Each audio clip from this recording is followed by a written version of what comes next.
अस्सलाम वालेकुम एवरीवन। आज हमारा सेकंड लेक्चर है। हमने ऑलरेडी एक लेक्चर कवर किया था जिसमें से हमने कंट्रोल सिस्टम के बेसिक्स के बारे में पढ़ा था कि हमारे पास कंट्रोल सिस्टम क्या होती है, उसमें हमारे पास कितने टाइप्स हैं। जब भी हम एक सिस्टम को डिज़ाइन करते हैं तो उसके लिए हमारे पास कौन कौन से पैरामीटर्स की ज़रूरत पड़ती है। ये ऑलरेडी हमने कवर किया था। आज हमारा सेकंड वीक है और लेक्चर 2 है। इसमें से हम पढ़ेंगे कि किस तरह हम टाइम डोमेन में या फ्रीक्वेंसी डोमेन में हम किस तरह अपने सिस्टम्स की मॉडलिंग करते हैं। लेक्चर को स्टार्ट करते हैं। आज के कोर्स के जो हमारे ऑब्जेक्टिव्स है, तो एक तो फर्स्ट ऑब्जेक्टिव हमारा ये है कि हम लेप्लास ट्रांसफॉर्म्स को पढ़ेंगे कि हमारे पास लेप्लास ट्रांसफॉर्म क्या चीज़ होती है, इसके थ्रू हम किस तरह इक्वेशन को सॉल्व करते हैं और फिर इसके थ्रू हम किस तरह टाइम डोमेन से फ्रीक्वेंसी डोमेन में अपनी इक्वेशंस को कन्वर्ट करते हैं। लेटर ऑन फिर हम इसकी किस तरह इन्वर्स लेप्लास की लेप्लास लेते हैं। एक मरतबा हमने अपने इक्वेशंस पे लेप्लास जो है वो अप्लाई कर लिया, वो हमारे पास फ्रीक्वेंसी डोमेन में कन्वर्ट हो गई, तो दोबारा से किस तरह अपने इक्वेशन को टाइम डोमेन में कन्वर्ट करेंगे। ये हमारा फर्स्ट ऑब्जेक्टिव होगा। सेकंड ऑब्जेक्टिव ये होगा कि हम ट्रांसफ़र फंक्शन को स्टडी आउट करेंगे कि ये हमारे पास क्या चीज़ होती है, किस तरह इसके थ्रू हम डिफरेंशियल इक्वेशन को सॉल्व करते हैं यूजिंग ट्रांसफ़र फंक्शन। ये हमारा सेकंड ऑब्जेक्टिव होगा। थर्ड ऑब्जेक्टिव हमारा ये होगा कि हम फिर डिफरेंट सिस्टम्स को कंसिडर करेंगे। स्टार्ट हम इलेक्ट्रिकल नेटवर्क से लेंगे, फिर मैकेनिकल सिस्टम होंगे। तो इलेक्ट्रिकल सिस्टम में हम किस तरह अपने ट्रांसफ़र फंक्शन को कैलकुलेट करते हैं, तो वो हम लेटर ऑन स्टडी करेंगे। आज के लेक्चर में हम ये 3 ऑब्जेक्टिव को स्टडी आउट करते हैं। फर्स्ट अपने लेक्चर को प्रॉपर्ली स्टार्ट करते हैं। हमारा जो फर्स्ट है इंट्रोडक्शन, हमने ऑलरेडी पढ़ा था कि हमारे पास कंट्रोल सिस्टम, ये हमारे पास एक सिस्टम होती है जिसकी हमारे पास एक इनपुट होगी और वो हमारे पास इनपुट जो डिज़ायर्ड रिस्पॉन्स या जो हम चाहते हैं इससे वो हमारा इनपुट होगा और फिर सी ऑफ एस ये हमारा आउटपुट होगा जो एक्चुअल रिस्पांस हमें वो सिस्टम देती है। आर ऑफ एस के थ्रू हम अपने इनपुट को जो है वो डिटरमाइन करेंगे, इसके थ्रू हम डिनोट करेंगे और सी ऑफ एस के थ्रू हम क्या करेंगे, अपने आउटपुट को डिनोट करेंगे। हमारा कंट्रोल सिस्टम जो है वो ज़रूरी नहीं है कि वो एक सिंगल सिस्टम पे कंसिस्ट करता हो, बल्कि हमारा जो कंट्रोल सिस्टम है वो हमारे पास एक कैस्केडेड सिस्टम भी हो सकती है। इसमें हमारे पास डिफरेंट सिस्टम हो सकते हैं। फॉर एग्ज़ाम्पल एक इनपुट एक सिस्टम को मिलती है, वो इनपुट फिर दूसरी सिस्टम को मिलती है, फिर वही इनपुट एक और सिस्टम को मिलती है और एंड में जाके फिर हमें आउटपुट मिलती है। तो हमारा जो इनपुट है वो 2-3 स्टेज से पास हो के फिर आउटपुट रिस्पांस हमें मिल जाती है। हमारा जो कंट्रोल सिस्टम है वो सिंगल सिस्टम पर भी कंसिस्ट कर सकती है या हम इस जिसमें से डिफरेंट सब सिस्टम कनेक्टेड हो, इसको हम कैस्केडेड सिस्टम भी कह सकते हैं। तो वो इस पर भी डिपेंड इस तरह की फॉर्म में भी हो सकती हैं। इनपुट वही आर ऑफ टी के फॉर्म में होगी और आउटपुट हमारे पास सी ऑफ टी के फॉर्म में होगी। नेक्स्ट हमारे पास लेप्लास ट्रांसफॉर्म है। लेप्लास ट्रांसफॉर्म एक्चुअली हम अप्लाई करते हैं डिफरेंट इक्वेशंस पर जो हमारे पास टाइम डोमेन में होते हैं। वो हमारे पास उनको सॉल्व करना हमारे लिए थोड़ा सा डिफ़िकल्ट होता है, तो हम उस पर क्या करते हैं, लेप्लास अप्लाई कर लेते हैं। लेप्लास के थ्रू वो फंक्शन जो होती है या वो इक्वेशन जो होती है वो हमारे पास फ्रीक्वेंसी या एस डोमेन में कन्वर्ट हो जाती है। फिर एंड में से हम क्या कर लेते हैं, जब वो पूरे इक्वेशन हमारे पास एस डोमेन में से कन्वर्ट हो जाती है उसको हम सॉल्व कर लेते हैं और दोबारा से फिर एंड में उसका इन्वर्स लेप्लास लेके उसी एफ ऑफ एस का इन्वर्स लेप्लास ले लेते हैं और एंड में हमारे पास दोबारा से हमारी वही इक्वेशन या वो इक्वेशन हमारे पास आ जाती है दोबारा से टाइम डोमेन में से। जब भी हम लेप्लास अप्लाई करेंगे तो ये हम किसी फंक्शन पर अप्लाई करेंगे तो वो फंक्शन एफ ऑफ टी से कन्वर्ट हो जाएगा एफ ऑफ एस में से। जिस फंक्शन पर अप्लाई करना होता है उसकी हमारे पास ये इक्वेशन होती है कि 0 से लेके इन्फिनिटी तक इंटीग्रल होगा एफ ऑफ टी, वही फंक्शन जिस पर हमने लेप्लास अप्लाई करना होता है। E raised power minus S T D T, ये हमारे पास लेप्लास का जो स्टैंडर्ड इक्वेशन है वो है। तो इसमें से हम अपने एफ ऑफ टी को जो है वो पुट अप करेंगे। एफ ऑफ टी हमारे पास उसकी वैल्यू 1 भी हो सकती है या वो हमारे पास कोई और फंक्शन भी हो सकती है। तो जब हम इसमें से वो पुट अप करेंगे फिर इसको हम सॉल्व आउट करेंगे तो ये हमारे पास क्या हो जाएगी, फ्रीक्वेंसी डोमेन में से कन्वर्ट हो जाएगी। अब यहाँ पर जो हमारे पास एफ ऑफ एस आया है वही एफ ऑफ एस को हम क्या कर लेंगे, अगर हम इसको दोबारा इन्वर्स लेप्लास ले लेंगे तो इससे दोबारा हमारे पास वही एफ ऑफ टी फंक्शन दोबारा जनरेट होगा। नेक्स्ट स्लाइड में से हम डिफरेंट फंक्शंस पर लेप्लास अप्लाई करेंगे और चेक करेंगे किस तरह वो हमारे पास टाइम डोमेन से फ्रीक्वेंसी डोमेन में कन्वर्ट होती है। सो इसमें हमारे पास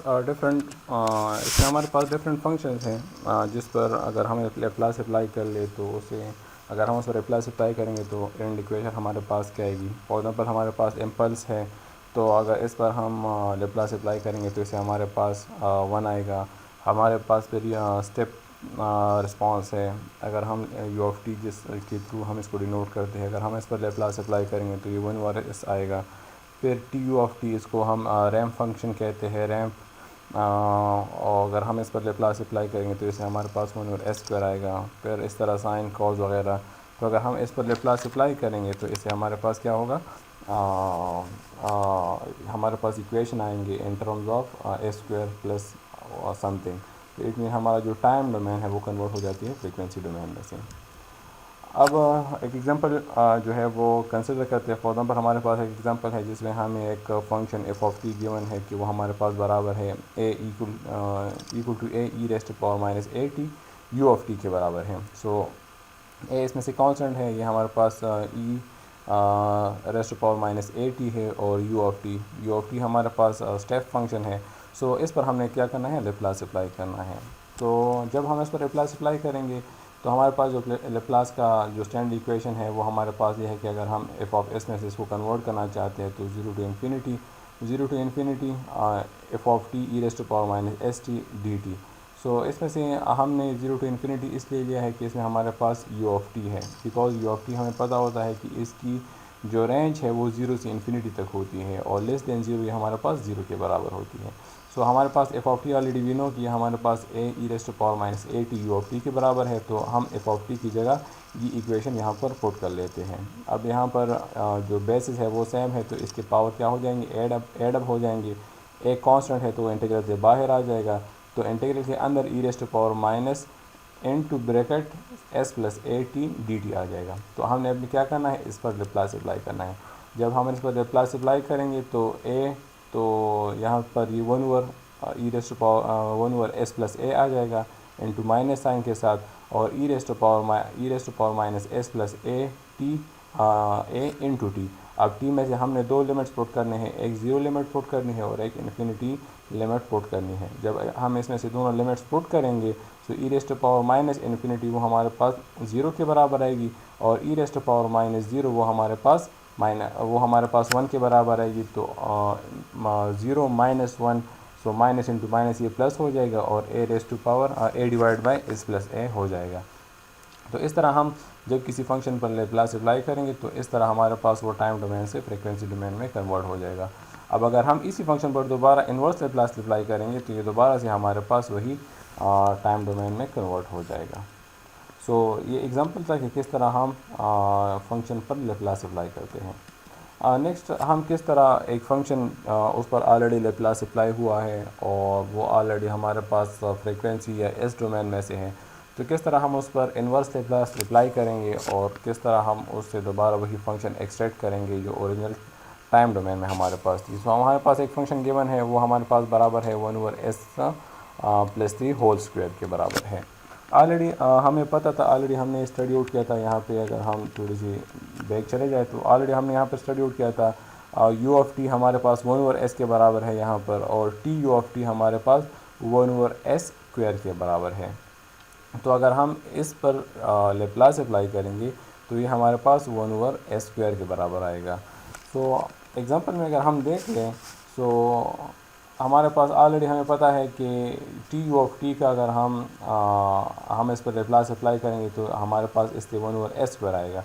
सो इट मीन कि एफ ऑफ एस, अगर हमारे पास ये टी यू ऑफ टी हमारे पास एक फंक्शन हो तो उसका एफ ऑफ एस हमारे पास 1 ओवर एस स्क्वायर आएगा। लेकिन अगर इसकी जगह हम क्या कर लें, ये एफ एस प्लस ए हो जाए, अगर हमारे पास इसकी जगह जो फंक्शन है वो एस प्लस ए हो जाए तो इसका जो फिर लैप्लास आएगा हमारे पास वो 1 ओवर एस प्लस ए स्क्वायर आएगा। तो इससे हमें ये पता चला कि अगर हम दोबारा से इसका इन्वर्स लैप्लास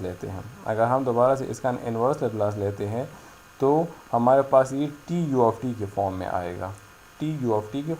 आएगा, into E raised power minus A T होगा। लेकिन इस वक्त हमारे पास जो ए की वैल्यू है वो हमें इन द इक्वेशन वो 3 गिवन है, तो इट मीन हम ए की जगह 3 वैल्यू लिख लेंगे। तो हमारे पास इसका जो है इन्वर्स लेप्लास होगा वो हमारे पास e⁻³ into T U of T आ जाएगा। तो इस तरह हमारे पास इस इक्वेशन का इन्वर्स लेप्लास जो है वो e⁻³ T U of T के बराबर है। सो ये हमारे पास मेथड था कि किस तरह हम एक फंक्शन पर लेप्लास अप्लाई करते हैं और किस तरह हम उसके ऊपर फिर दोबारा से इन्वर्स लेप्लास अप्लाई करेंगे कि हमारे पास दोबारा से वो इक्वेशन टाइम डोमेन में कन्वर्ट हो जाए। कंसिडर करते हैं कि हमारे पास हम लेप्लास के थ्रू कुछ डिफरेंशियल इक्वेशन को सॉल्व करते हैं, हमारे पास एक इक्वेशन गिवन होगी। अब अगर हम किसी डेरिवेटिव पर लेप्लास अप्लाई करते हैं तो उसमें हमारे पास इनिशियल कंडीशन आते हैं। For example D divide by D T है तो इससे हमारे पास S F of S minus Y dash of zero, अगर डबल डेरिवेटिव है तो हमारे पास 2 इनिशियल कंडीशन आ जाते हैं। तो जब भी हम डिफरेंशियल इक्वेशन को सॉल्व आउट करेंगे तो उसमें से हम क्या करेंगे, उसमें से हम ये देखेंगे कि हमारे पास इनिशियल कंडीशन क्या है। अगर हमारे पास इनिशियल कंडीशन गिवन है कि वो 0 के बराबर है तो हम फिर उसको 0 कंसिडर करेंगे, या अगर हमें गिवन है कि वाई डैश ऑफ ज़ीरो की वैल्यू ये है, Y double dash of zero की वैल्यू ये है, तो फिर हम इनिशियल कंडीशन उसमें से वही वैल्यू पुट आउट करेंगे। सो हमारे पास ये डिफरेंशियल इक्वेशन गिवन है d² divide by dt² plus 12 dy dt प्लस 32y equal to 32 u of T. ये हमारे पास डिफरेंशियल इक्वेशन गिवन है, इसको हमने सॉल्व करना है थ्रू द लेप्लास। तो फर्स्ट हम क्या करेंगे, इस पर लेप्लास अप्लाई करेंगे। लेप्लास हम अगर अप्लाई करेंगे तो यहाँ पर हमारे पास डेरिवेटिव स्क्वायर है तो इससे हमारे पास s² आएगा, s² into Y of S आ जाएगा प्लस 12, यहाँ पर d divide by D T है तो यहाँ पर हमारे पास s y ऑफ s में कन्वर्ट हो जाएगा। बिकॉज हम डबल डेरिवेटिव का जब लेप्लास लेते हैं तो हमारे पास वो s² इनटू द फंक्शन, यहाँ पर y है तो y ऑफ s होगा, अगर हमारे पास i है तो i ऑफ s हो जाएगा, अगर t है तो t ऑफ s हो जाएगा। यहाँ पर हमारे पास सिंगल डेरिवेटिव है d divide by D T, तो ये हमारे पास s into Y of s हो जाएगा, बिकॉज यहाँ पर हमारे पास y गिवन है। फिर हमारे पास है प्लस 32y, तो ये y ऑफ s में कन्वर्ट हो जाएगा। 32 कांस्टेंट है, इस पर लेप्लास अप्लाई नहीं होगा, y पर जब लेप्लास अप्लाई हो जाएगा तो ये y ऑफ s में से कन्वर्ट हो जाएगा equal to 32 u of t। अब 32 है हमारे पास, वो कांस्टेंट है, इस पर लेप्लास अप्लाई नहीं होगा। फिर हमारे पास u ऑफ t है तो u ऑफ t पर जब लेप्लास अप्लाई होगा तो इससे हमारे पास 1/s आएगा। तो इस पर लेप्लास अप्लाई करते हैं, जब हम इस पर लेप्लास अप्लाई करेंगे तो ये हमारे पास s² y of s plus 12 s y of s equal to 32 y of s equal to 32 और u ऑफ t का लेप्लास हमारे पास 1/s के बराबर है, तो ये हमारे पास 1/s के बराबर आ जाएगा। इससे हम y ऑफ s कॉमन लेते हैं, तो जब हम इससे y ऑफ s कॉमन लेंगे तो हमारे पास ब्रैकेट में से s² प्लस 12s प्लस 32 रह जाएगा इक्वल टू 32s रह जाएगा। अगर हम y ऑफ s को एक साइड पर रहने दें और बाकी इक्वेशन को दूसरी साइड पर लाएं तो हमारे पास इक्वेशन इस तरह बन जाएगी, y of s equal to 32 divide by s into s² plus 12s plus 32 इस तरह हो जाएगी। फॉर एग्जांपल हमारे पास इक्वेशन इस तरह हो जाएगी अगर हम इससे जस्ट y ऑफ s को फाइंड आउट करना चाहते हैं। अब हमारे पास जो नीचे हमारे पास इक्वेशन है वो हमारे पास है s² प्लस 12s प्लस 32। अब हमने इस इक्वेशन को सॉल्व आउट करना है, तो अगर हम इस इक्वेशन को देखें तो हम इसके फैक्टर्स कर सकते हैं। फैक्टर एक इसका 4 है और एक हमारे पास 8 है, तो अगर हम दोनों को ऐड कर ले तो 12 बनता है, अगर दोनों को मल्टीप्लाई कर ले तो 32 बनता है। तो इसका एक फैक्टर हमारे पास s प्लस 4 आ जाएगा और दूसरा फैक्टर हमारे पास s प्लस 8 हो जाएगा। लेकिन इस इक्वेशन को हमने फर्दर सॉल्व आउट करना है, तो फर्दर हम इसको सॉल्व इस तरह नहीं कर सकते, बल्कि उसके लिए हम क्या करेंगे, पार्शियल फ्रैक्शन इस्तेमाल करेंगे। तो पार्शियल फ्रैक्शन के पर डिफरेंट मेथड्स हैं, वो डिपेंड करती है कि हमारे जो नीचे इक्वेशन है वो किस फॉर्म में से है। तो यहाँ पर हमारे पास ऑलरेडी इसके फैक्टर्स बने हैं, तो इसका जो पार्शियल फ्रैक्शन मेथड है वो हमारे पास इस तरह हो जाएगा। हमारे पास k1 डिवाइड बाई s हो जाएगा plus k2 divide by s plus 4 plus k3 divide by s plus 8 हो जाएगा। अब हमने क्या करना है, हमने k1 k2 k3 की वैल्यू जो है वो कैलकुलेट करने हैं। तो हम इस इक्वेशन में से फर्स्ट क्या करते हैं, s को 0 के बराबर लेते हैं। जब हम इसको 0 के बराबर पुट करेंगे तो हमारे पास क्या हो जाएगी, हमारे पास k1 की वैल्यू 1 आ जाएगी। फॉर k2 वैल्यू, k2 की नीचे s प्लस 4 है, तो इक्वेशन से s प्लस 4 को ख़त्म कर लेते हैं और बाकी इक्वेशन में से s को -4 के बराबर पुट कर लेते हैं। तो जब हम इसमें से s को -4 के बराबर पुट करेंगे तो हमारे पास k2 की वैल्यू -2 आ जाएगी। K3 की वैल्यू हम क्या करेंगे, उसकी नीचे s+8 है तो s+8 को इक्वेशन से ख़त्म कर लेंगे, इस इक्वेशन से ख़त्म करना है, ठीक है। ये वाला जो टोटल इक्वेशन है s+8 है तो इससे हम s+8 को ख़त्म कर लेते हैं और बाकी इक्वेशन में से s को -8 के बराबर पुट कर लेते हैं। तो जब हम उसको उसमें से s को -8 के बराबर पुट करेंगे तो हमारे पास K3 की वैल्यू 1 आ जाएगी। अब यही तीनों वैल्यूज़ को इक्वेशन में से अगर हम पुट कर लें तो हमारे पास 1/s minus 2/s+4 plus 1/s+8 रह जाएगा। अब हमने क्या करना है, ये हमारे पास फ्रिक्वेंसी डोमेन में से हैं, हमने इसको टाइम डोमेन में कन्वर्ट करना है। जब हम इसको टाइम डोमेन में कन्वर्ट करेंगे तो इस पर हम क्या करेंगे, इन्वर्स लैप्लास अप्लाई करेंगे। 1/s का जो इन्वर्स लैप्लास है वो हमारे पास u(t) के बराबर है, -2 कांस्टेंट है, ये बाहर निकल आ जाएगा। फिर है 1/s+4, 1/s+4 का लैप्लास जो है वो हमारे पास बराबर है e⁻⁻4t इंटू u(t) के बराबर है। और 1/s+8 का जो अगर हम इस पे इन्वर्स लैप्लास अप्लाई करेंगे तो ये हमारे पास आएगा e⁻⁻8t इंटू u(t). अगर हम इस u(t) कॉमन ले लें तो हमारे पास रह जाएगा y(t) बराबर हो जाएगा 1 - 2 e⁻⁻4t plus e⁻⁻8t into u(t). सो ये हमारे पास मेथड था कि किस तरह हम डिफरेंशियल इक्वेशन को लैप्लास के थ्रू सॉल्व करते हैं और दोबारा से एंड में से उसका इन्वर्स लैप्लास लेके दोबारा से टाइम डोमेन में उसको कन्वर्ट कर लेते हैं। So that was all the story about the Laplace transformation. अब हमारे पास ट्रांसफ़र फंक्शन क्या चीज़ होती है। ट्रांसफ़र फंक्शन नॉर्मली हम इसको रिप्रेजेंट करते हैं कि हमारे पास रेशो होती है between the output and the input. हमने already in the first slide ये शो किया था कि हमारे पास इनपुट हमारे पास r(s) के बराबर होती है और हमारे पास आउटपुट जो होती है वो c(s) के बराबर होती है। सो आउटपुट और इनपुट की जो रेशो होती है उसको हम ट्रांसफ़र फंक्शन के थ्रू रिप्रेजेंट करते हैं और नॉर्मली इसको हम g(s) कहते हैं। c(s) divided by r(s), output divided by input is equal to g(s). So g(s) is actually the transfer function। इससे हमें ये पता चलता है कि इनपुट और आउटपुट के दरमियान क्या रिलेशन है, दोनों एक दूसरे पर किस तरह डिपेंड करते हैं। सो हमारे पास c(s) जो आउटपुट है वो हमारे पास r(s) इंटू g(s) के बराबर होती है। g(s) नॉर्मली हमारे पास सिस्टम के पैरामीटर होते हैं। अब हमारे पास c(s) कोई आउटपुट आ रही है तो वो हमारे पास डिपेंड करेगी कि हमने इसको क्या इनपुट दिया है प्लस हमारे पास सिस्टम के पैरामीटर्स क्या है। फॉर एग्ज़ाम्पल हमारे पास इनपुट हमारे पास 1 है और आउटपुट हमारे पास आ रही है 10 आ रही है, तो इट मीन कि हमारे पास जो g(s) है सिस्टम पैरामीटर वो एक एम्पलीफायर है जो इसको 10 के साथ मल्टीप्लाई कर रहा है। तो हमारे पास ये सिस्टम पैरामीटर्स को आइडेंटिफाई करती है कि इसके थ्रू हमारा जो आउटपुट है वो किस तरह चेंज होती है। सो हमारे पास ट्रांसफर फंक्शन डिफरेंट फॉर्म में से हो सकती है। हमारे पास ये एक इलेक्ट्रिकल सिस्टम में ट्रांसफ़र फंक्शन फॉर एग्जांपल हमारा आउटपुट जो है वो लोड के अक्रॉस जो वोल्टेज है वो हमारा आउटपुट है, तो वो आउटपुट हो जाएगी और जो इनपुट हम प्रोवाइड कर रहे हैं वो, तो दोनों की रेशो को हम ट्रांसफ़र फंक्शन कहते हैं। तो उससे हमें ये पता चलेगा कि सर्किट किस तरह बिहेव कर रहे हैं। फॉर एग्जांपल हम एंटीना को रोटेट कर रहे हैं, सो जो रोटेशन है दैट इज़ द आउटपुट, जो इनपुट हम अप्लाई कर रहे हैं वो इनपुट हो जाएगी। अब इनके दरमियान जो कुछ हो रहा है वो हमें ट्रांसफ़र फंक्शन से पता चल जाएगा, वो हमारे पास सिस्टम पैरामीटर हो जाएंगे। अब एक एग्जांपल कंसिडर करते हैं कि किस तरह हम ट्रांसफ़र फंक्शन फाइंड करते हैं। तो इसमें हमें ये गिवन है कि हमारे पास एक डिफरेंशियल इक्वेशन गिवन है dc(t) into divide by dt plus 2c(t) और equal to r(t). So c(t) हमारे पास आउटपुट होती है और (t) नॉर्मली हम इसको इनपुट के थ्रू रिप्रेजेंट करते हैं। इस डिफरेंशियल इक्वेशन पर हम फर्स्ट क्या कर लेते हैं, लैप्लास अप्लाई करते हैं। जब हम इस पर लैप्लास अप्लाई करेंगे तो डिफरेंशियल की जगह हमारे पास s आ जाएगा और c(t) हमारे पास कन्वर्ट हो जाएगी c(s) में से। 2 कांस्टेंट है, फिर c(t) हमारे पास आती है, तो वो c(t) पर जब हम लैप्लास अप्लाई करेंगे तो वो हमारे पास c(s) में से कन्वर्ट हो जाएगी। इक्वल टू r(t) है तो r(t) की जगह हमारे पास r(s) आ जाएगा जब उस पर लैप्लास अप्लाई होगा। अब हमें पता है कि हमारे पास जो ट्रांसफ़र फंक्शन है वो हमारे पास c(s) डिवाइड बाई r(s) के बराबर है।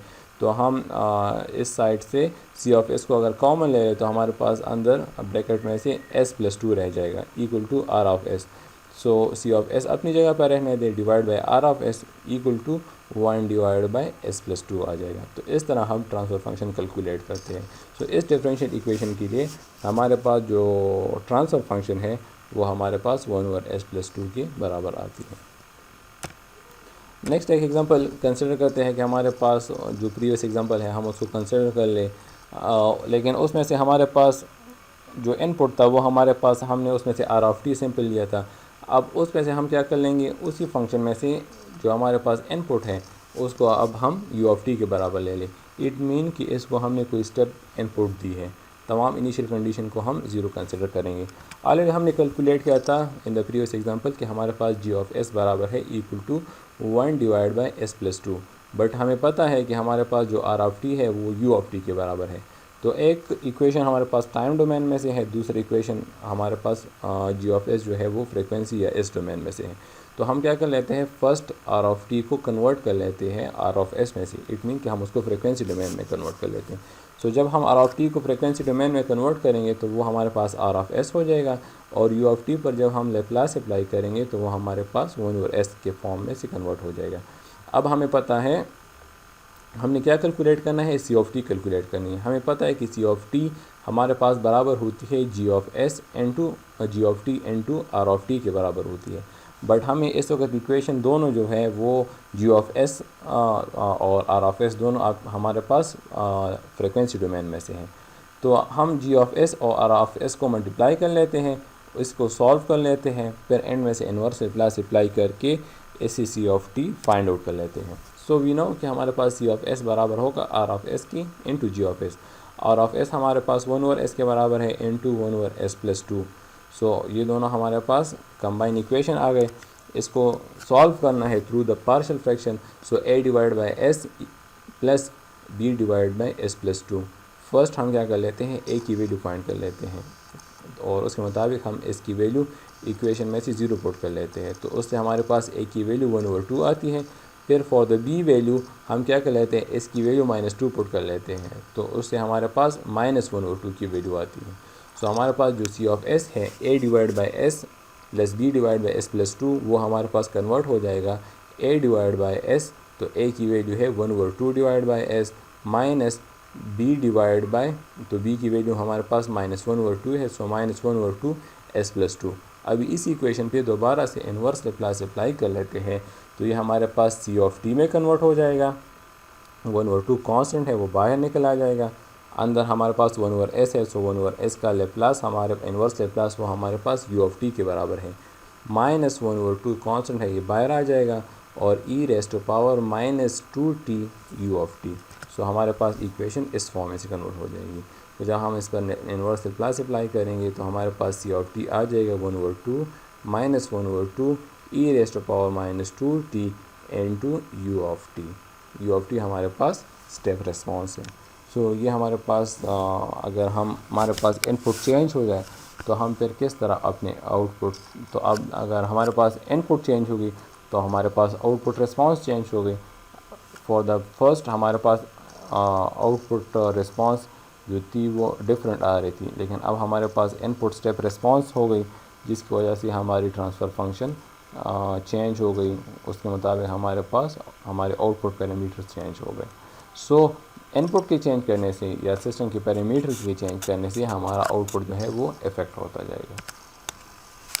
नेक्स्ट हम आते हैं इलेक्ट्रिकल नेटवर्क की तरफ, कि हम एक इलेक्ट्रिकल नेटवर्क अगर हम वो कंसिडर कर लें तो उसकी ट्रांसफ़र फंक्शन हम किस तरह कैलकुलेट करेंगे।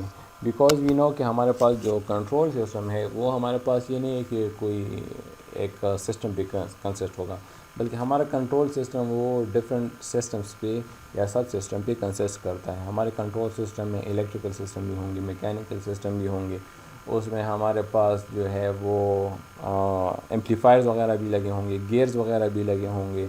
सो डिफरेंट सिस्टम कंबाइन हो के तब जाके हमारा जो सिस्टम है वो कंप्लीट होता है। सो इलेक्ट्रिकल सिस्टम में अब ये नहीं है कि हमारे पास उसमें से 1-2 रजिस्टर लगे होंगे, उसमें हमारे पास इंडक्टर कैपेसिटर वगैरह भी लगे होंगे।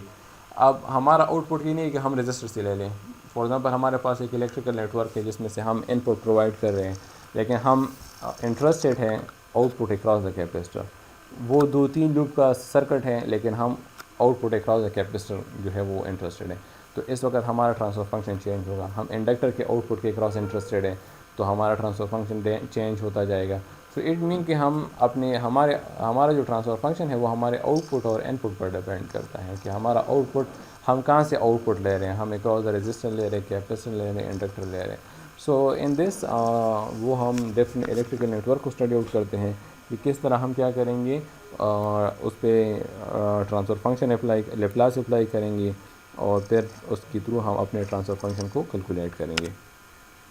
So before starting the electrical network, हमारे पास इलेक्ट्रिकल नेटवर्क में कुछ कंपोनेंट होते हैं और उसके हम कुछ प्रॉपर्टी स्टडी करते हैं। सो हमारे पास हम वोल्टेज करंट इक्वेशन को देखेंगे, करंट वोल्टेज इक्वेशन को देखेंगे, वोल्टेज चार्ज एम्पीडेंस को देखेंगे और एडमिटेंस को देखेंगे। सो फर्स्ट हमारे पास इन द इलेक्ट्रिकल नेटवर्क हमारे पास 3 कंपोनेंट्स होते हैं, इंडक्टर, रेजिस्टर और कैपेसिटर। सो हमारे पास कैपेसिटर हमारे पास एक कंपोनेंट है जिसकी वोल्टेज हमारे पास V ऑफ टी हमारे पास बराबर होती है 1/C 0 to 1 I of T dt के बराबर होती है। अगर हम इसके थ्रू क्या कर लें, अगर हम यहाँ से I ऑफ टी को ये हमारे पास वोल्टेज करंट इक्वेशन थी, लेकिन अगर हम करंट वोल्टेज को देख लें, करंट वोल्टेज मीन कि हमारे पास I ऑफ टी की इक्वेशन अगर हम चाहते हैं तो वो हमारे पास बराबर होगी C dV of T divide by dt के बराबर हमारे पास होगी। सो ये हमारे पास करंट वोल्टेज हो जाएगा। फिर हमारे पास है वोल्टेज चार्ज। अब चार्ज हमें पता है कि चार्ज हमारे पास बराबर किस चीज़ के बराबर है, वो हमारे पास बराबर है चार्ज हमारे पास बराबर है करंट पर यूनिट टाइम के बराबर है। तो इट मीन कि कि हमारे पास जो Q ऑफ टी है वो हमारे पास di of T divide by dt के बराबर है। सो अगर हम हमारा जो करंट है, करंट हमारे पास एक्चुअली होती है number of charges per unit time, I of T हमारे पास बराबर होती है dQ of T divide by dt के बराबर होती है। सो अगर हम अपने इस इक्वेशन में से, ये वाली इक्वेशन हमारे पास है वोल्टेज करंट में से, अगर हम यहाँ पर I ऑफ टी की जगह पुट कर ले dQ divide by dt, I of T की जगह अगर हम पुट कर ले dQ divide by dt, so derivative ख़त्म हो जाएगा विद द इंटीग्रल, तो हमारे पास simple 1/C Q of T रह जाएगा। तो यहाँ पर हमारे पास जो वोल्टेज चार्ज है वो हमारे पास V of T 1/C Q of T के बराबर है।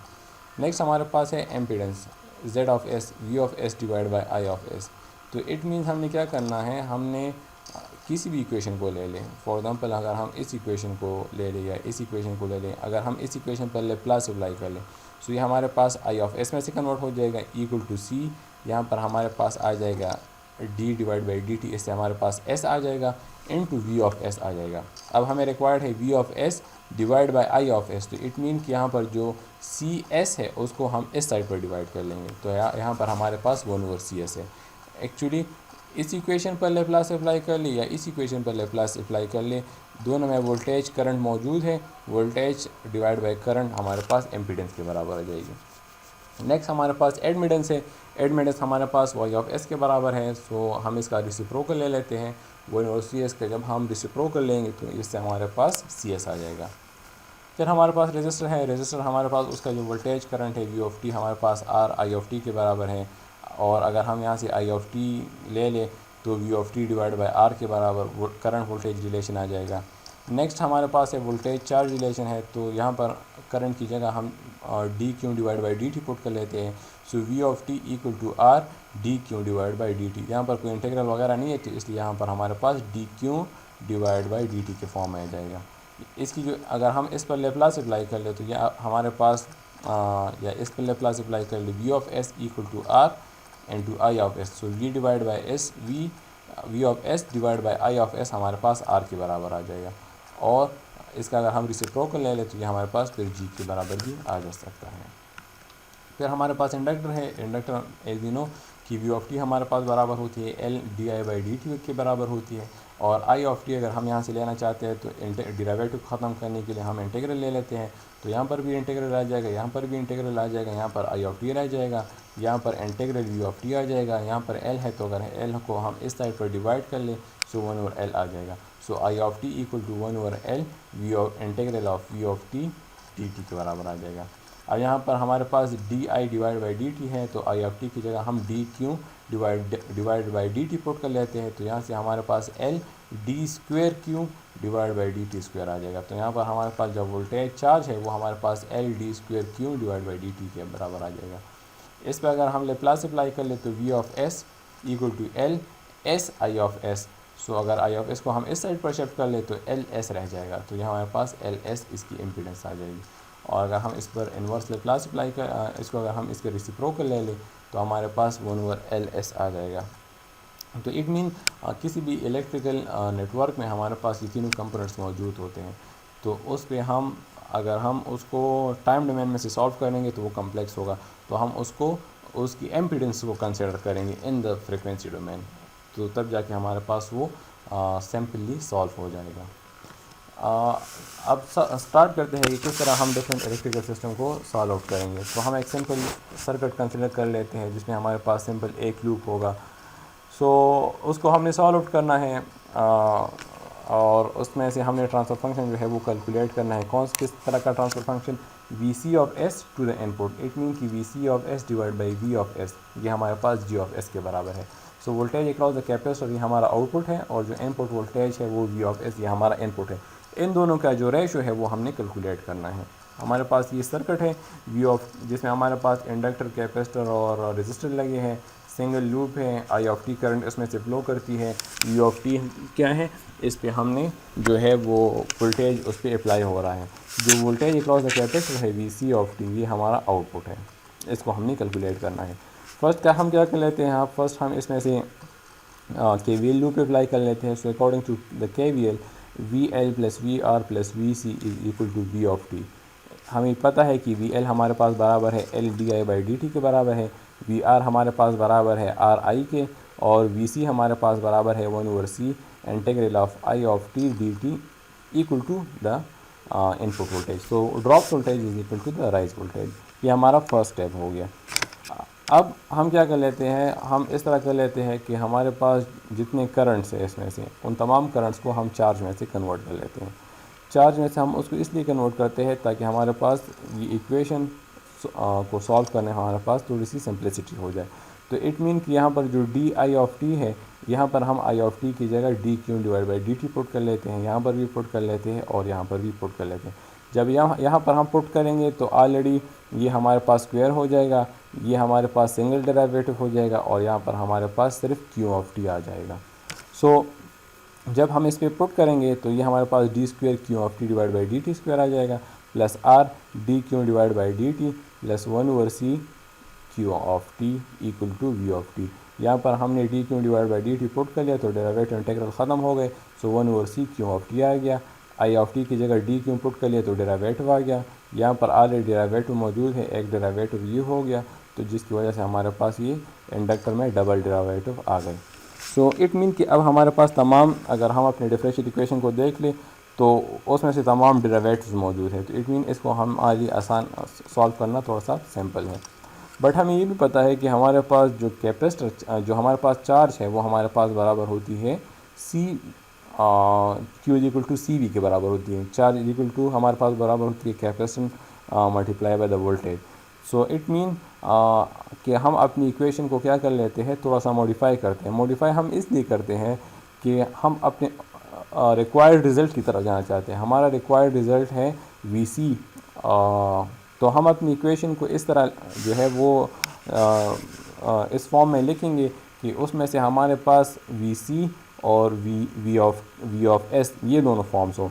तो अगर हम अपनी इस वाली इक्वेशन को देखें तो यहाँ पर हमारे पास चार्ज है, तो ये हमारे रिक्वायर्ड रिजल्ट्स नहीं है। तो हम क्या कर लेते हैं, तमाम चार्जेस को रिप्लेस कर लेते हैं with the C V C of T, Q is equal to C V से रिप्लेस कर लेते हैं। इससे रिप्लेस करने से हमारे पास तमाम इक्वेशन वी सी और वी ऑफ एस के फॉर्म में हो जाएगी। तो हमारे लिए अपना ट्रांसफ़र फंक्शन कैलकुलेट करना आसान हो जाएगा।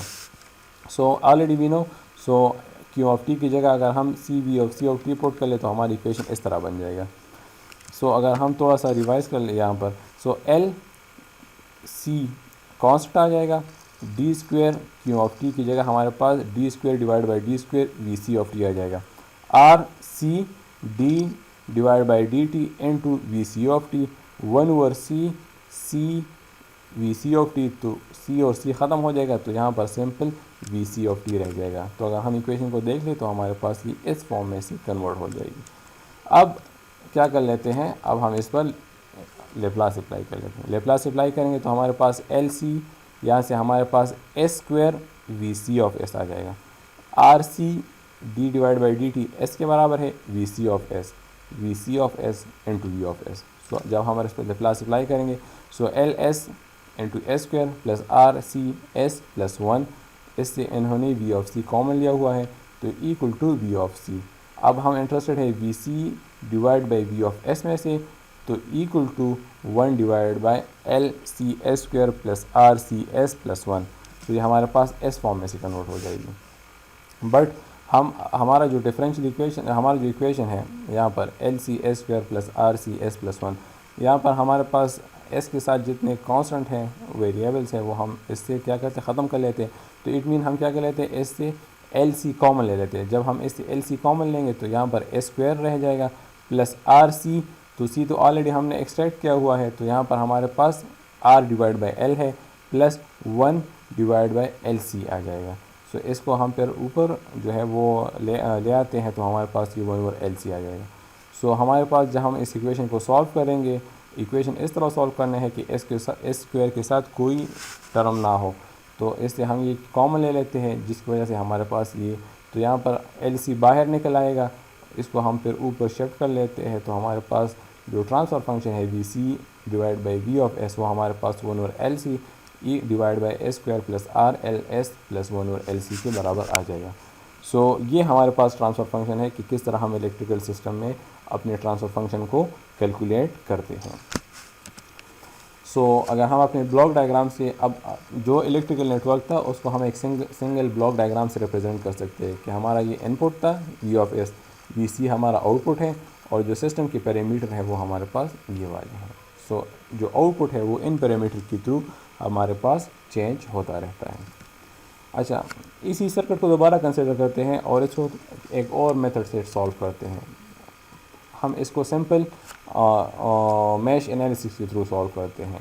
तो हम इसका क्या कर लेते हैं, हम फर्स्ट इस सर्किट को कन्वर्ट कर लेते हैं इनटू द, इसके जो इम्पीडेंसेस है इनको कन्वर्ट कर लेते हैं फ्रिक्वेंसी डोमेन में। सो ये एल है तो ये एल एस हो जाएगा, आर अपनी जगह आ जाएगा, सी 1 ओवर सी एस के बराबर आ जाएगा, I of T I of S में से कन्वर्ट हो जाएगा, वी सी जो है वो वी सी ऑफ एस में कन्वर्ट हो जाएगा, और वी ऑफ टी जो है वो वी ऑफ एस में कन्वर्ट हो जाएगा। सो हम अगर इस पर डायरेक्ट लेप्लास अप्लाई कर ले तो L S plus R plus 1 over C S into I of S equal to V C of S के बराबर आ जाएगा। अच्छा, अब अगर हम इसको सॉल्व कर लें, अब हमें रिक्वायर्ड क्या है, हमें रिक्वायर्ड ये है वी सी ऑफ एस चाहिए divide by V of S चाहिए। तो हम क्या कर लेते हैं कि हम फर्स्ट करंट को फाइंड आउट कर लेते हैं। अगर हम आई ऑफ एस को फाइंड कर लें, सो I of S into 1 over C S, इससे हमारे पास वी सी आ जाएगा। सो अगर हम यहाँ से I of S divide by V of S ले लें, तो हमारे पास यहाँ पर इस साइड पर equation 1 divide by L S plus R 1 over C आ जाएगा।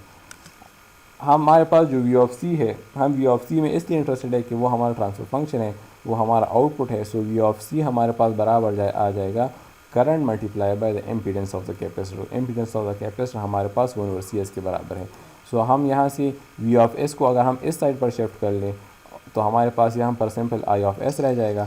सो उसकी वैल्यू को हम यहाँ पर पुट कर लेते हैं और इक्वेशन को सॉल्व आउट कर लेते हैं।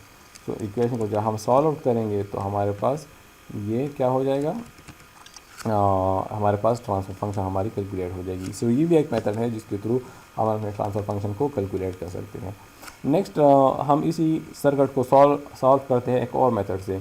अब ये गिवन, अब क्वेश्चन में गिवन होता है कि ट्रांसफर फंक्शन कैलकुलेट कर ले, आउटपुट ये है इनपुट ये है। तो हमारे पास एक सर्किट को सॉल्व करने के लिए डिफरेंट मेथड्स अवेलेबल होते हैं। फॉर एग्जांपल हम अगर नोड एनालिसिस अप्लाई कर ले तो हमारे पास इसमें से एक नोड कंसिडर कर लेते हैं। फॉर एग्जांपल ये वाला नोड, ये हमारे पास वी सी नोड है। तो हमारे पास यहाँ पर सिंगल नोड बनता है और इसको नोड एनालिसिस के थ्रू हम सॉल्व करते हैं। और सिंगल नोड है, एक इक्वेशन बनेगी हमारे पास और उसको फिर सॉल्व करके हम अपने रिक्वायर्ड रिजल्ट की तरफ जाते हैं। सो हमारे पास यहाँ पर एक सिंगल नोड है। So V of C -0 divide by 1 over C S. V of C minus V of S divide by the impedances R plus LS equal to the 0। So यहाँ से हमारे पास एक करंट इस साइड पर जो है वो लीव कर रहा है, एक करंट हमारे पास इस साइड पर फ्लो कर रहा है। सो दोनों करंट लीविंग है तो वो हमारे पास इक्वल टू 0 के बराबर आ जाएंगे। So this drop this node voltage minus the ground voltage वो हमारे पास 0 है divide by the impedance. This voltage minus this voltage divide by the impedance वो हमारे पास R प्लस। सो ये ऑलरेडी इनकी एम्पीडेंस जो है वो फ्रिक्वेंसी डोमेन में कन्वर्ट हो चुकी है। अब इस इक्वेशन को देख ले तो VC ऑफ S भी है, V ऑफ S भी है। सो इससे VC of S divide by V of S calculate कर ले। सो हमारे पास क्या हो जाएगा, हमारा ट्रांसफर फंक्शन जो है वो कैलकुलेट हो जाएगा। सो ये भी एक मेथड है जिसके थ्रू हम अपने सर्किट को सॉल्व कर सकते हैं। अच्छा, अब हमारे पास अगर मल्टी लूप्स आ जाए तो हमारे पास एक सिंगल लूप था जिसमें से हम क्या कर देते हैं, इक्वेशन को सॉल्व कर देते हैं। सो नेक्स्ट एग्जांपल में हम एक सर्किट को कंसिडर करते हैं जिसमें हमारे पास दो लूप्स बनते हैं। सो V ऑफ T हमारे पास है, रेजिस्टर है, इंडक्टर है, फिर कैपेसिटर है। आउटपुट जो है वो हमारा अक्रॉस द कैपेसिटर है। So this VC of S divide by V of और जो इनपुट है वो हमारे पास क्या है। अच्छा, इसमें से जो इसमें हमारे पास जो ट्रांसफर फंक्शन है वो हमारे पास जो रिक्वायर्ड रिज़ल्ट है वो हमारे पास जो आउटपुट है वो हमें I2 ऑफ S रिक्वायर्ड है। सो I2 of S divide by V of S ये ट्रांसफर फंक्शन हमने कैलकुलेट करना है। तो इट मीन कि हमने सर्किट को सॉल्व करना है, लेकिन सर्किट को इस तरह सॉल्व करना है कि हमारे पास जो एंड में से इक्वेशन आ जाए उसमें से सिर्फ I2 हो और V ऑफ S हो। तो इसमें हमारे पास दो लूप्स बनते हैं। फर्स्ट तो हम सिंप्लिसिटी के लिए कर लेते हैं कि हम अपने इस इक्वेशन को कन्वर्ट कर लेते हैं फ्रिक्वेंसी डोमेन में से। जब हम इसको फ्रिक्वेंसी डोमेन में कन्वर्ट करेंगे तो V of T V of S में से कन्वर्ट हो जाएगा, R अपनी जगह आ जाएगा, I of T I of S में से कन्वर्ट हो जाएगा, L जो है वो L S में से कन्वर्ट हो जाएगा, R2 अपनी जगह है, और VC जो है वो हमारे पास जो C है वो हमारे पास 1/CS CS में कन्वर्ट हो जाएगा, I2 जो है वो हमारे पास I2 ऑफ S में से कन्वर्ट हो जाएगा। तो हमारे पास दो लूप्स बनते हैं। फर्स्ट लूप इक्वेशन हमारे पास rise voltage equal to the drops voltage, rise voltage V of S है, ड्रॉप्स वोल्टेज हमारे पास है R1 plus LS into I1 of S minus LS into I2 of S, because inductor में से दोनों current flow करते हैं। सो हमारे फर्स्ट इक्वेशन इस तरह बनेगी R1 I1 of S plus LS I1 of S। ठीक है, इसमें से I1 करंट भी फ्लो करती है, माइनस इसमें से इंडक्टर में I2 करंट भी है, minus LS I2 of S equal to the rise voltage. दूसरा इक्वेशन हमारे पास इस तरह बनेगा कि हमारे पास इंडक्टर में से दो करंट है, so minus LS I1 of S plus R2 हो जाएगा, प्लस 1/CS हो जाएगा, प्लस 1/LS हो जाएगा into I2 of S equal to 0। So ये हमारे पास दूसरी इक्वेशन बनेगी। सो LS I2 ऑफ S, इसमें I2 फर्स्ट अपने जो करंट थे इसके, into R2 I2 of S plus 1/CS I2 of S, और इसमें से दो करंट्स हैं, so minus LS I1 of S, कोई राइज वोल्टेज नहीं है, इक्वल टू 0 आ जाएगा। सो हमारे पास क्या हो जाएगी, दो इक्वेशन बन गए। दोनों इक्वेशन को हम ऑर्डर फॉर्म में लिख लेते हैं। सो अगर फर्स्ट इक्वेशन हमारे पास आएगी जो लूप्स की अपनी एम्पीडेंस है R1 plus LS minus combine impedances minus LS, combine impedances minus LS दूसरी इक्वेशन जो है, और अपनी impedances LS plus R2 plus 1/CS आ जाएगा। सो अब इसको हमने क्रैमर रूल के थ्रू अप्लाई करना है, तो फर्स्ट हमने क्या करना होगा, इसकी डिटर्मिनेंट लेना है। सो डिटर्मिनेंट हमारे पास R1 plus LS minus LS minus LS plus R2 plus 1/CS, इसका हमने क्या करना है, डेल्टा कैलकुलेट करना है। और अगर हमने I2 कैलकुलेट करनी है तो हमने क्या करना होगा, इस कॉलम की जगह हमने VC और सेकंड कॉलम I2 कैलकुलेट करें, तो सेकंड कॉलम को रिप्लेस करना होगा V ऑफ S और 0 के थ्रू। सो हम अपने इस इक्वेशन में से क्या कर लेते हैं, ये अपनी जगह पर आ जाएगा और यहाँ पर V ऑफ S 0 आ जाएगा, यहाँ पर डेल्टा है। सो ये हमारे पास 0 हो जाएगा, यहाँ से हमारे पास LS V ऑफ S आ जाएगा डिवाइड बाई डेल्टा, इससे जो भी वैल्यू आती है वो कैलकुलेट हो जाएगी। सो अब हमारे पास I2 भी है equal to LS V of S divide by delta. So V of S को इस साइड पर ले आएँ तो हमारे पास LS ऊपर रह जाएगा डिवाइड बाई डेल्टा, यहाँ से डेल्टा कैलकुलेट कर लें। सो डेल्टा की जो आउटपुट वैल्यू आती है वो हमारे पास ये आती है। सो ये हमारे पास अगर इक्वेशन 2 से ज़्यादा हो जाए या दो इक्वेशन हो तो उसको किस तरह सॉल्व करते हैं और इसमें से ट्रांसफर फंक्शन को किस तरह कैलकुलेट करते हैं, वो इस मेथड में से स्टडी आउट हो गया।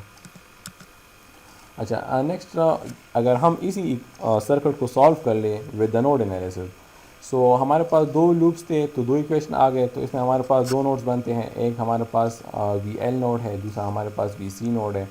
सो हम फर्स्ट क्या कर लेते हैं, इसको सॉल्व करते हैं, लेकिन हमारे पास जो ट्रांसफर फंक्शन है वो चेंज हो गया, वो इस वक्त है V C divide by V of S. So capacitor voltage जो है वो हमारा आउटपुट है, इनपुट वोल्टेज हमारा वो इनपुट हो गया, और इन दोनों की जो रेशो है वो हमने कैलकुलेट करनी है। तो हमारे पास दो नोड बनते हैं वी एल और वी सी।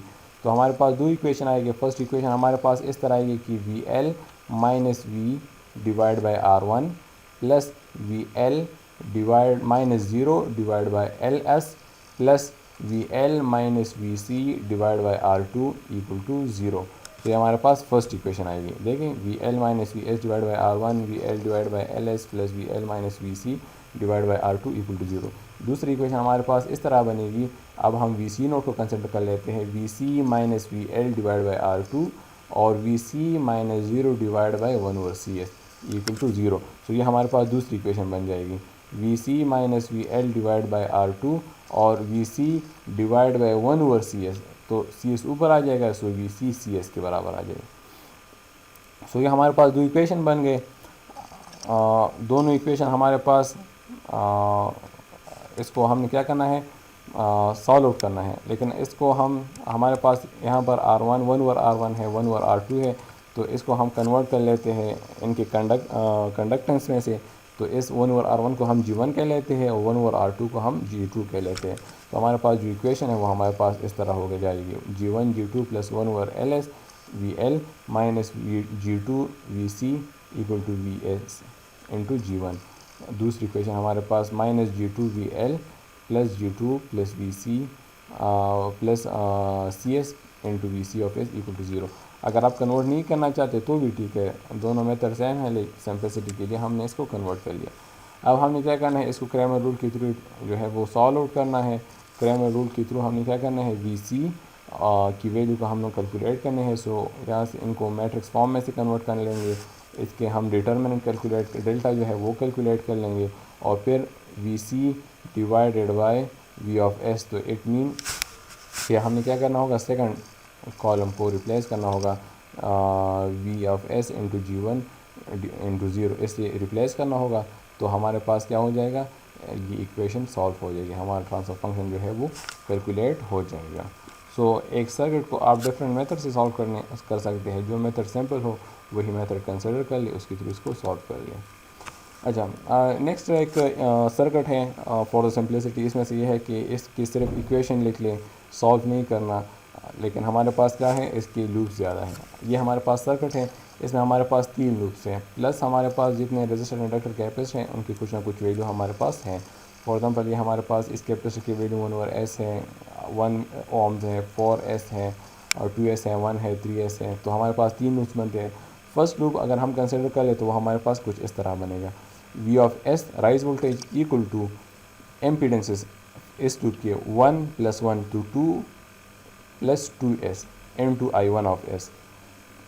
दूसरी लूप के साथ जो कॉमन है वो है 1 + 2s, so -1 + 2s into I2 of S. और थर्ड लूप के साथ सिर्फ 1 कॉमन है, वो ये वाला register, so -I3 of S. So हमारे पास जो फर्स्ट इक्वेशन है वो इस तरह बनेगी, 2 + 2s into I1 of S minus 2s + 1 I2 of S minus I3 of S equal to V of S.